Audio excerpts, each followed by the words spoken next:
Welcome back to Profile. This is part 2 of my interview with Jamaican-born musician, producer, and legendary reggae artist, Leroy Sibbles. And when we ended part 1, we were talking about just the development of the music and the early days of the music and, the rapid pace at which you are moving to write songs and then produce them. And I want to ask a little bit about the sort of atmosphere at the recording studio. Because a lot of the names that you're calling out, you're talking about Toots, you talk about, the members of the Heptones, a lot of people like that you were just like your friends, people that you are meeting in the sort of general space are now some of the key people when you think about the genre of reggae. What was that space like, creatively? Oh, well, it was very excited when I was very excited every time I go to the studio because I would be meeting people that I only heard of before, I'll be rubbing shoulders now with some of the greats, like Ken Booth, Jackie Mitu, the Scatterlights. Well, they were the first people who recorded us, Jackie Mitu was the head of the band, studio band. And meeting the gay lads, they were very popular at that time, and they were musicians, creating their own music in the studio, way ahead of me and with experience musically. But at the same time, you're developing your own music that's, growing in popularity. You, at that point, you mentioned that, playing the acoustic guitar. Yes. But then would move on because of an opportunity to go on and play the bass guitar. Yes. And you said that has made, that has been sort of at the core of, how your musical journey has developed in a way. Yes. Oh, what do you mean when you said that? Well, after we were recording and getting popular, we did a song called Fatty Fatty. Now that was played on that radio station for like 2 weeks, and then it was pulled. The reason saying it was too suggestive. Yes. At that time. So Jackie Mitu got an idea. He used a said track and made an instrumental and called it Ram Jam. Now, Ram Jam could have been played because it was not verbal, so instrumental. So it went number 1, while our song went number 1 underground because of jukeboxes and all of that. Yes. Right? So we were both getting something out of this song. So he got famous because it was always there, but no one knew about him until that song. So he was making albums. He was a star right now. So he asked me one day, he had a gig at the club, famous club called the Tit for Tat. So he wanted a bass man. He had a drummer, and he would be playing his keyboards, but he needed a bass man. So he said, Lee, I want you to play bass for me on this thing, I said, what?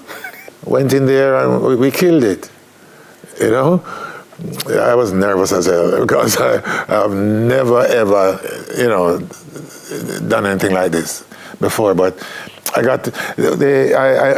played so well that he introduced me to recording now.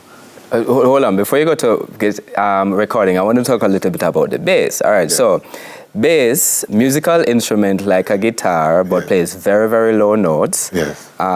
What they say, the description I read of it, and you can tell me whether it's true, these are the ones that you feel in your chest.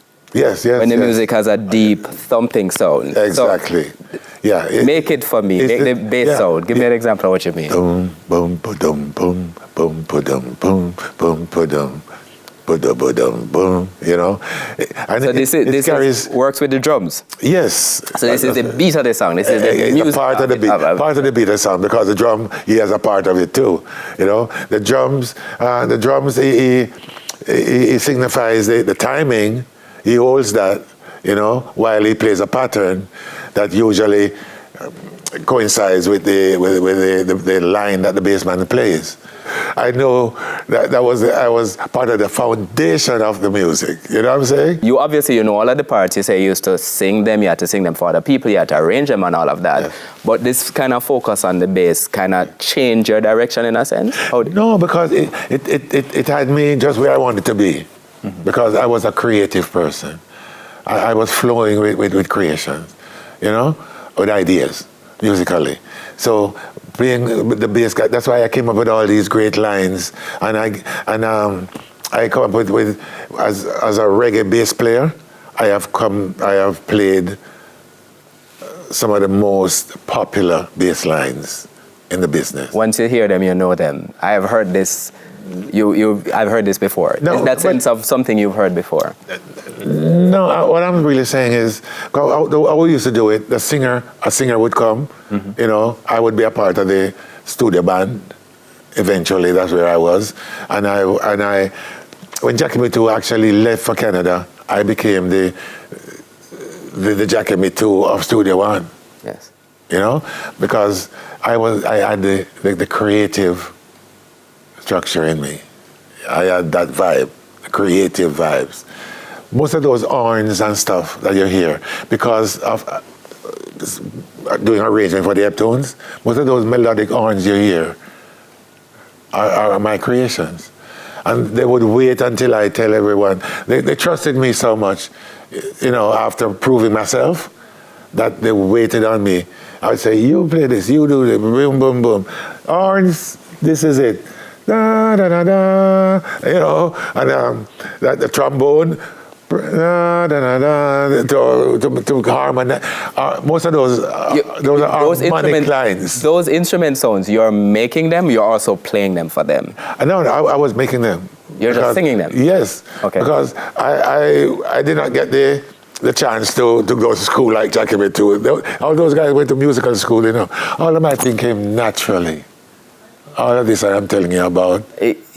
I actually want you to make that sound you for me. I want you to make a sound for me. I want you to make a sound for me. Let's take the break. Okay. That's a challenge I have as you go to the break. I want you to show me that. Show me making those different kind of sounds.